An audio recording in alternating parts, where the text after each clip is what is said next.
Hello and welcome to SHOT Show 2025 in Las Vegas. Kyle and I are here from Slamfire, Hunting Gear Guy, Lunatic Tactical. We got it all. All of it. We got it everyone. All. Yeah. We're just representing everyone. Yeah, exactly. We had a long day one. I think we walked, how many kilometers?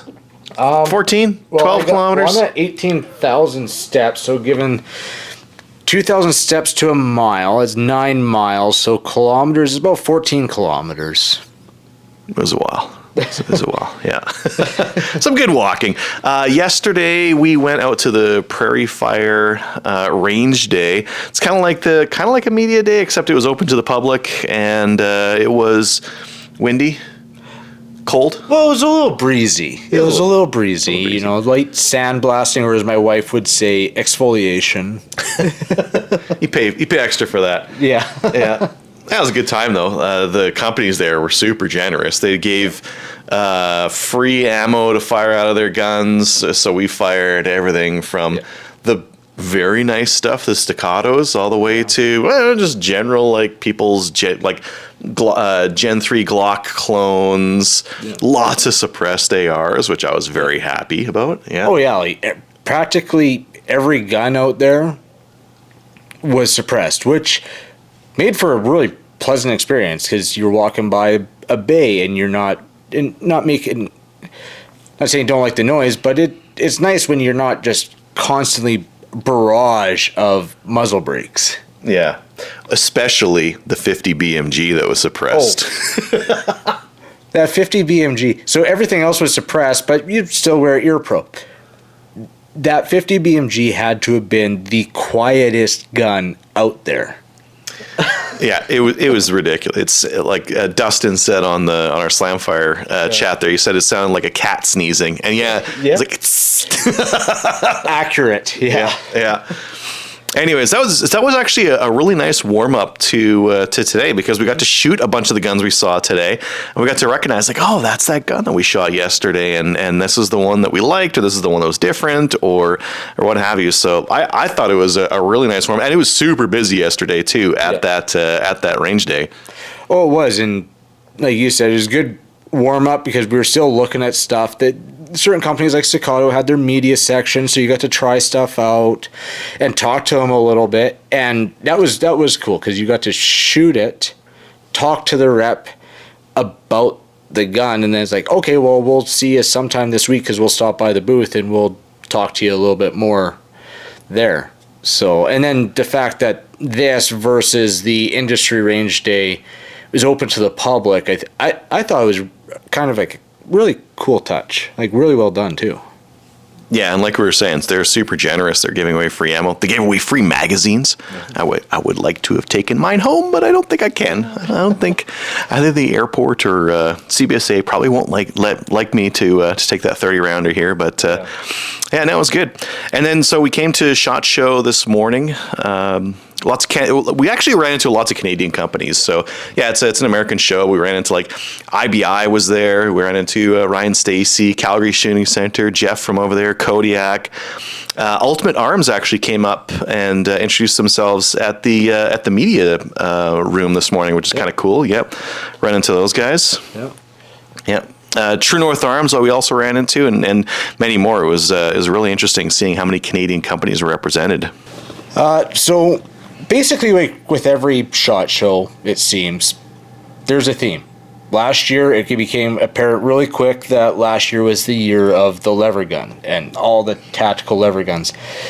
This year, and we were sitting there over dinner tonight trying to figure out what the theme was this year, and really having a hard time really picking out what the theme is. But we did come up with a couple. Like Gen 3 Glock clones have been a thing for a number of years, but it seems to just be ever expanding. There's so many more just Glock Gen 3 clones coming out of the woodworks, from 80% lowers to people just trying to take that platform and reinvent the wheel, which some may be a success, some may be just, they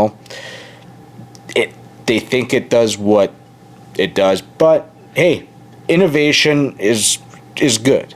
I like to see so many different versions out there, because we saw, like you were mentioning there, we saw some like polycarbonate clear lowers. Yeah. We saw some 3D printed. Well, we saw all kinds of lowers of them. And I think that what this is going to do is make for kind of like a specific platform that's standardized. So everyone will have, like, you'll be able to buy Glock barrels that aren't from Glock, that are from everyone else. You'll be able to buy slides, lowers, parts kits, like all this stuff is going to be available, just kind of like it is for the 1911 or the 1022 or that kind of thing. The Glock Gen 3 is going to be the next thing out there that is a platform, not a brand name firearm, just like the or AR-15, same thing, right? Yeah, just like the AR-15s. And speaking of AR-15s, nice segue. That's probably another theme that we actually noticed this yesterday at the range day. Is, for one, we're seeing a lot less forged lowers, a lot more billet, which I am all for. Is every forged lower looks the same, but they're all pretty much every one we handled yesterday, and a lot that we saw today, all are coming with ambi controls, be it the right hand bolt release, that's the one, to the left hit, to the ambi mag release. Like all of them are coming out of the box with the ambi controls, not like your pseudo ambi controls like couple of years ago, but like true ambi controls. Just the safety, right? Yeah. The bolt release, they're doing the bolt release like BCL does on theirs, where it's just above the mag release there, and you kind of hit it. And we also noticed them failing. There were some failures. Some of them, you hit the button, it doesn't work. So you hit the ping pong paddle on the side, it works every time. We just use a ping pong paddle. Some piston ARs, which good to see. Good to see some piston ARs. We might not be able to use those in Canada just right away, but if things get reversed, then I think those are going to be stiff competition for the 180s in Canada. Oh, I think so. And I'll name drop the one piston AR that I was actually really impressed with yesterday, and then when we got the chance to talk to him more today, and that was the Black Rain Ordnance. Yeah, they had that steel bit in front there, so they don't do like a brass or a nylon bushing or something like that. No, they in the handguard, which also acts as their barrel clamp. They have a steel block, almost like a trunnion. On the back of the handguard, that is what provides the support for your piston return spring. And so unfortunately we didn't get to take one apart to see just how much material was there for, like, say, a piston guide, but you had a good solid chunk of steel there for your piston return spring, so that should not be an issue on that. No, it shouldn't be. Their piston, so he did pull the upper away, and he showed that the piston that was coming into the receiver was the same diameter as a gas tube. As your DI gas tube. Yeah, exactly. Yeah, those were really interesting. I guess another thing that we saw a lot of is a lot of electronics, night vision, thermals, that kind of stuff that was added onto scopes as well, where you'd see a scope that was also a thermal, or also infrared, or also night vision, like all sorts of stuff, right? Yeah, kind of neat. And actually, I noticed, because I was looking a lot at the LVPOs, a lot of the magnifications, they're throwing your N1, N2, so it's like an illuminated reticle, but meant for like night vision. Yeah. Yeah, kind of neat. I noticed. So this is part of just the market in Canada, though, right? There were quite a few manufacturers that are off in some country doing their own thing that I've never heard of, that are probably selling to the domestic market. We saw some handguns made by a manufacturer in UAE, some Czech stuff that just hasn't ever made it to Canada, but they have their own. And I asked them, like, oh, what's this pistol designed after? They're like, what are you talking about? We designed this. And you crack it open, and you're like, well, yeah, it's not a Gen 3 Glock clone. It's their own thing they made. It doesn't look like anything I've seen. Yeah, exactly. Yeah, kind of neat to see that there's a lot more out there. It might not make it to our shores, but there's a lot more out there that it's kind of interesting. Yeah, for sure. So going a little bit more specific on stuff that we might have seen, listeners to the show, viewers, will know I'm really heavy on the competition and high performance competition stuff. And this one, like we went there just kind of half on a joke, just see let's see what they got. Is it Girsan? Maybe they got some of those shotguns, those semi-auto shotguns that you and I liked so much. Yeah, exactly. You know, like sometimes you find a diamond in the rough, and I think we might haven't shot it yet, but like the Girsan, they got their 2011 style pistol. They call it 2311, and we were checking out their match one. So equate that to something like a STI DVC to their normal 2011 line. So you had their match pistol there. Trigger felt good, not just passable, but good. The slide to frame fit was amazing. When you pulled back on the slide there, it just glid all the way to the back over the hammer. It felt like nothing. It felt like an airsoft pistol. That you mentioned, it was and like the 5-inch barrel version was a steel frame. The comp version was an alloy frame, but the 5-inch match was a steel frame, and so it was funny because we were looking at it, then just cut straight to a video, which you guys will see later on, and talk with him, and we hadn't even discussed anything with him, and so you're going to get raw reaction on that video when you mentioned the MSRP. So you're getting what is supposedly a match-ready pistol, and just from the dry fire of the controls, does feel match-ready. Felt pretty good, yeah. 2011 style pistol for less than $1,000 US. It was pretty good because I compare that to like a Shadow 2 in Canada. Is like, well, okay, in the before times they were $1,200. Yeah, $1,000 US would be what, $1,300? But you're probably looking, once landed, you're probably looking between that $1,300-$1,500 range. Yeah, landed. Fine, absolutely fine. There are no 2011 pistols in Canada that can touch that price range. Absolutely not. No. Actually, now that we're on the Girsan thing, one other general thing that we saw is manufacturers bringing stuff to the U.S. Back to the U.S. Yes, manufacturing's coming back to the U.S., yeah. Yeah. Oh, which one were we? Was it Girsan? Were we talking to... Was that booth? There was another manufacturer that had made stuff in Turkey before that was moving it to Florida. I took note of it somewhere. Maybe we'll put it in the full video. But that's one thing we noticed. Optics and red dots being made in the U.S. A lot more stuff being made in the U.S. Not just made in China by default or made overseas by default, which was kind of interesting. Well, yeah, like one...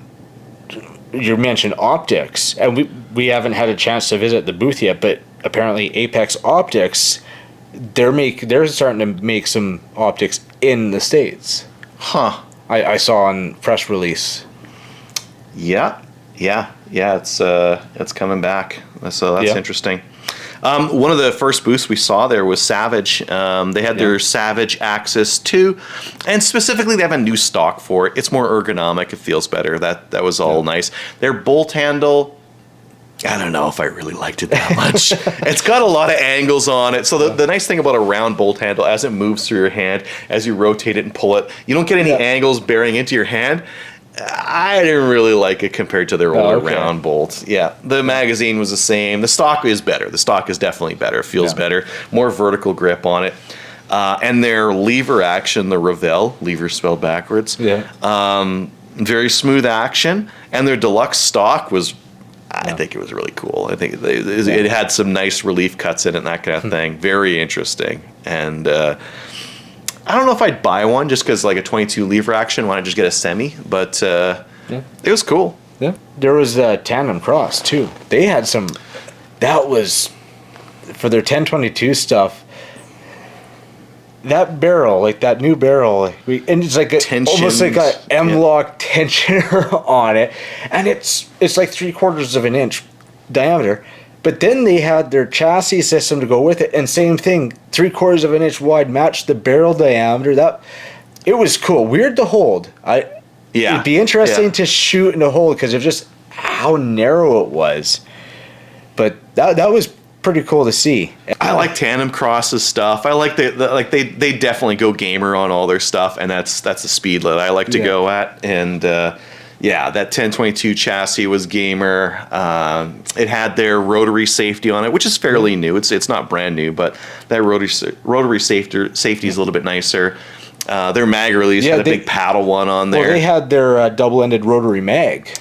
And that I haven't seen that before. Yeah. That's nice for Canadians because, double-ended rotary mag is kind of what we face with our 10-round restrictions and that kind of thing. They had a left side charging bolt, which I like. MP5 style, so you could do the slap. Yeah. It wouldn't be great for maple seed because your left hand is usually like all slung up, right? So you kind of need to use your right hand. But other than that, other than maple seeding, I would prefer a left charger on a 1022. And they had their trigger on there and all that kind of stuff, which is all fantastic. Yeah. One that you got to handle is the, and I guess I did as well, is the Brownells BRN180, which is kind of nice. They went in a weird direction with Gen 3, not one that I expect, though. Yeah. It makes me definitely curious and possibly concerned because they went through a lot of effort to try and keep dust out of that receiver. Okay, but so with a lot of the WKs, a lot of people would say like, oh, it's got a slot open there, there'll be dust and it won't be mud proof, it won't pass like, I don't know, like the in-range TV mud test or something like that. But I don't know, I'm a civilian shooter, I don't really care too much about that stuff. But apparently Brownells does because they put in these crazy, so where the charging handle goes, they put these like rubber wipers in there to keep it so that charging handle doesn't really, like that slot doesn't let in a lot of dust. Yeah. Which is kind of funny. And then the bolt, like as it goes into battery, like on the side of the bolt, there's like this plastic kind of Kydex kind of a thing. Yeah. Kind of sealing that as well. So they went through a lot of effort trying to seal that action. Yeah. I didn't see InRange's or Ian's video on the BRN 180. I wonder if it didn't do well on the mud test or something. Maybe that's why they're doing this. That might be it, because, I mean, it's that Canadian curse where, it's 180, so you're intrigued, but I've kind of purposely stayed away from watching anything on it because it says 180. So, but the Brownells 180 is pretty good. Yeah. Well, yeah, especially like you can throw that on an AR lower, which, I mean, if you can get them to run with that recoil spring setup, and then that just opens up your world, not having to run a buffer tube and run whatever stock you want. The idea is great. We just, maybe it does run reliably, but you just got to get it running good. Yeah. Yeah, and it had an interesting, so like the charging handle on it, instead of being like vertical, was like tilted a little bit so that you wouldn't skin your knuckles on like the, your ring or base nuts or something like that, so you could pull back and not hit those if you put them on the left-hand side. Yeah. Yeah, well, there was some thought there for sure, and nice touch for sure. Yeah. That's a Canadian company, Campro. Yeah. That's one we forgot. Campro was there. Yeah. They've got some new all pure copper hunting bullets coming out, which I find interesting because the pure copper bullets that you can buy in Canada right now are $1 or more per bullet. And I know Campro will make them cheaper because they make everything cheaper. Yeah. All their stuff is better priced than the other stuff you can get. So I'm looking forward to trying some of those. That might convince me to go to copper bullets for hunting. Yeah, if they're cheap. Yeah. Well, I was looking there. They had this whole display up of the different projectiles, and I mean they had like 68 grain 9mm projectiles. I remember I picked up the one that was 100 grain, which I have been shooting. Been trying to shoot a little bit, and just to see how small that projectile was. So I mean, even the booth was a cool display, and that just really breaking that down. Yeah, exactly. Another Canadian company we forgot about, Triggertech. Triggertech was there. They've got some new Glock triggers coming out soon. Were those Glock Gen 3? No, 1 to 5. They work for any of them. Yeah. Yeah, Glock Gen 1 to 5. They had an adjustable trigger and a separate trigger return spring that looked a little bit strange, but felt great. Felt really nice. Yeah, it did feel good. Yeah. Yeah.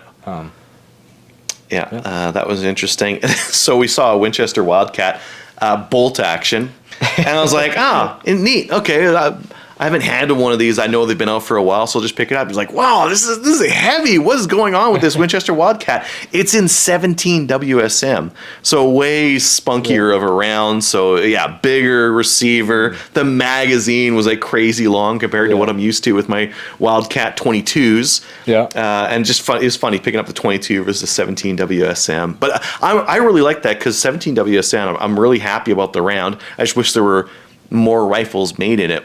Like in the before times, Ruger made one, Savage made one, not a good one though. Their B-Mag, it was not a good version of a rifle. And the Ruger one was like $1,000. So the Winchester one's got to be cheaper, and it's shooting that stanky 17 WSM. Like that is the spiciest rimfire you can get, and I'm glad that they've got it. Yeah, that you handed me that rifle, and I was not.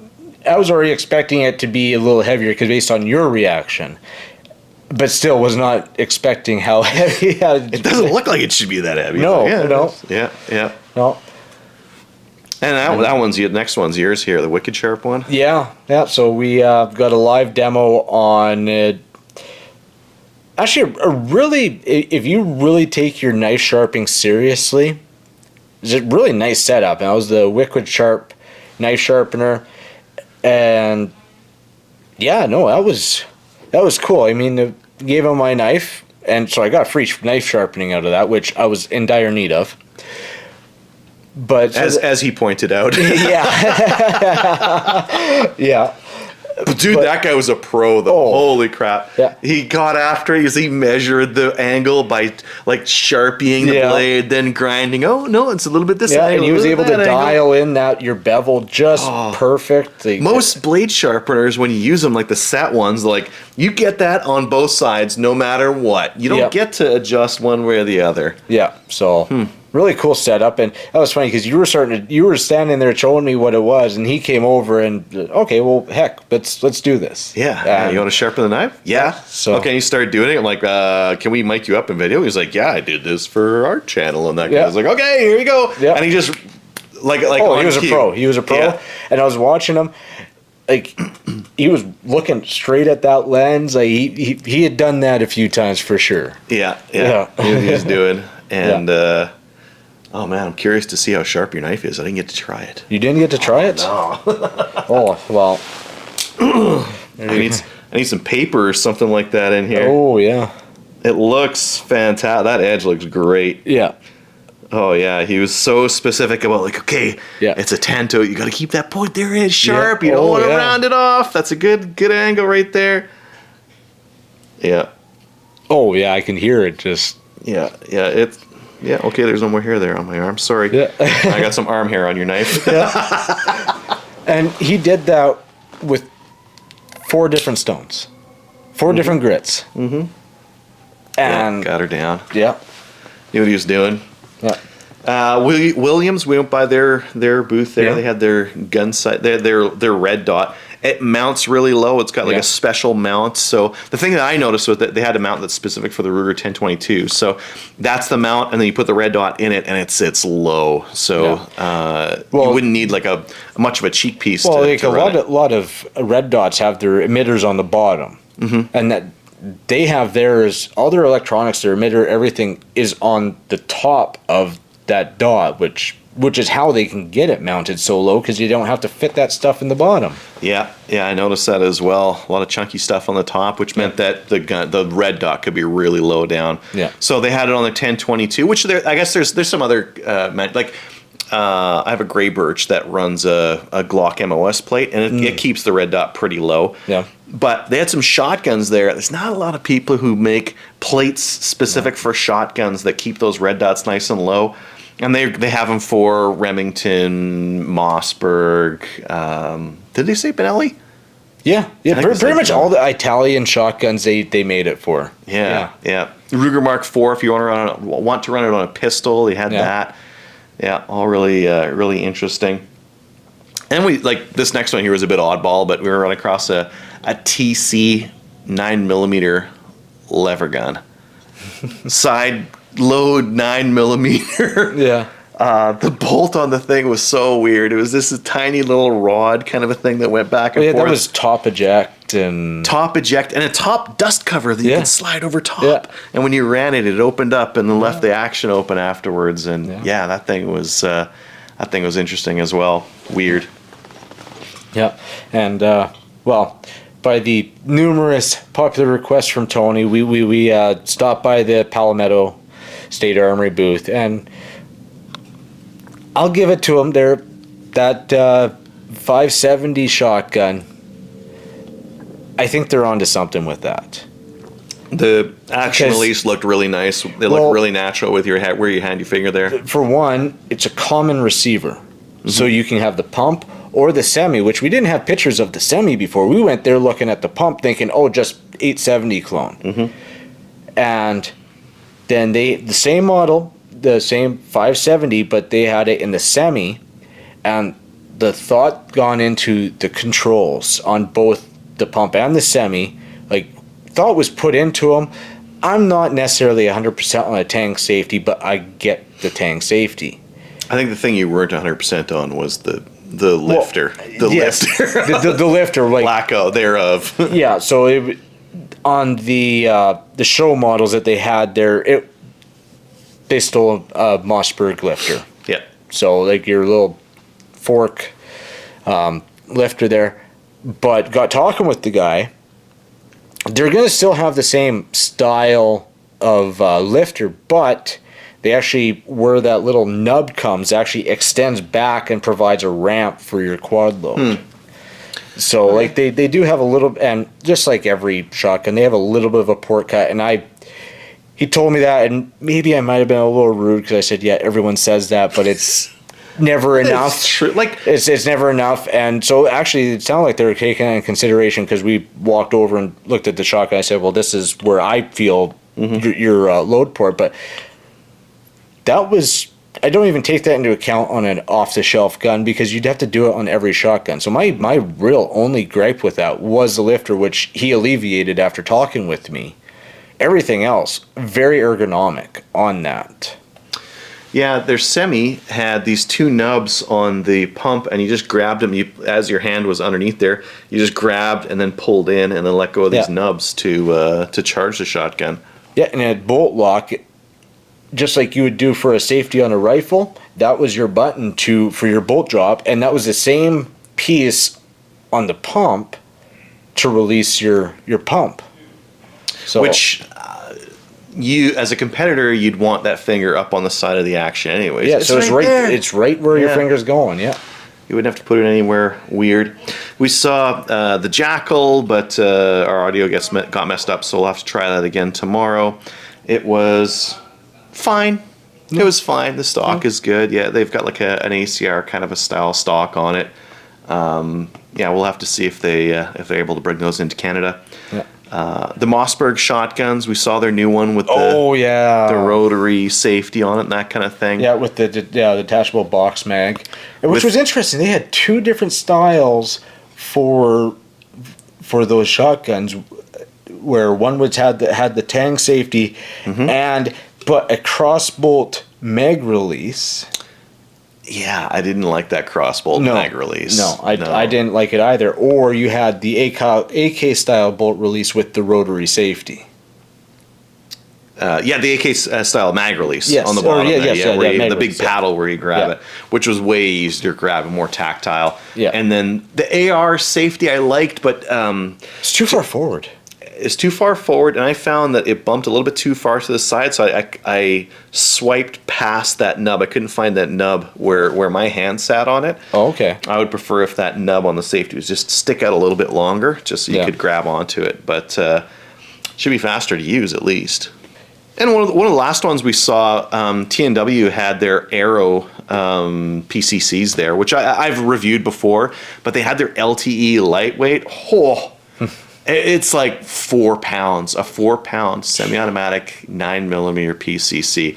I don't know what I would use it for, rabbits or something like that, but I use a 22 for that kind of stuff.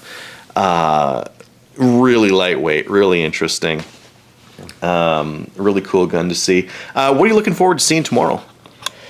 I think for me, I wanted to go check out Apex Optics for sure. They got some new stuff coming out, and I mean it's always good seeing them. Yeah. Honestly, I don't know, because I haven't seen like a ton of releases on stuff that we're looking forward to. Well, curiosity's got me. We got to make it to Caltech. We walked by today. It was swamped. Yeah. So it's going to have to be a tomorrow or Thursday thing. Everyone's there trying to look at that pistol. Yeah. I want to see the pistol. Yeah. I'm not going to line up for it. I can't be bothered. I refuse to line up for Caltech. I want to see it. I want to play with it. I want to buy it. But I don't want to line up for it. Well, you got anything specific I'm looking for what's going to surprise. Like, there was a couple of times where we're walking along and we see something cool, like Tandemkross, for example. Like, we walk in and it's just like, oh yeah, you guys make all that performance stuff. Got anything for the GSG 1911? No, they're not making anything for it anymore. But the other stuff they had there was really cool. So I'm more interested in finding those diamonds in the rough, those little boosts where they got some totally awesome or weird or innovative stuff that we don't even know about. Yeah, and actually, speaking of innovative, I just remembered Jason we're going to have to go by there, the Double Alpha booth. Oh, yeah. Because apparently, because Dylan Precision, like they actually work with Double Alpha quite, if anybody runs their presses and sees the accessories, they actually work together pretty well, it seems. And sales guy I know from Dylan ran into him, and he was telling us about a case feeder that Double Alpha made, that it would like one common one is you got your 9mm and some 380 gets caught in there. Well, apparently this case feeder can actually just automatically kick that out. Yeah, 380s or 40 cal or any of the so it sorts as it's feeding. And so definitely, I'm definitely interested in seeing that. Yeah, I think it'll be interesting. Yeah, I'm looking forward to tomorrow. We've also got the Canadian Canadian reception, for CSSA, Yeah, so we'll meet up. There's some Canadians we know are at the show today. And keep in mind, we walked around 15 kilometers, we never saw them. Yeah, the guys from Ballistic Speaking, we didn't see them. Well, last year they had an air tag on me, so. Oh man, that's some odd. Well, people, if they saw the coverage from last year, the special episode, they'll get that. Okay. So I'm looking forward to that tomorrow, and just seeing what's after the rest of the show. So we saw Jaron from Korth Group. Oh yeah, for Canadians. Lots of them. Even if we tried to make a list, we'd still miss a lot of the Canadians. But surprising on how many Canadians we did run into today, and knowing there's so many more here. Yeah, it's a big show. There's lots of places for people to be that we're not there. So interesting to see what happens tomorrow, and looking forward to it.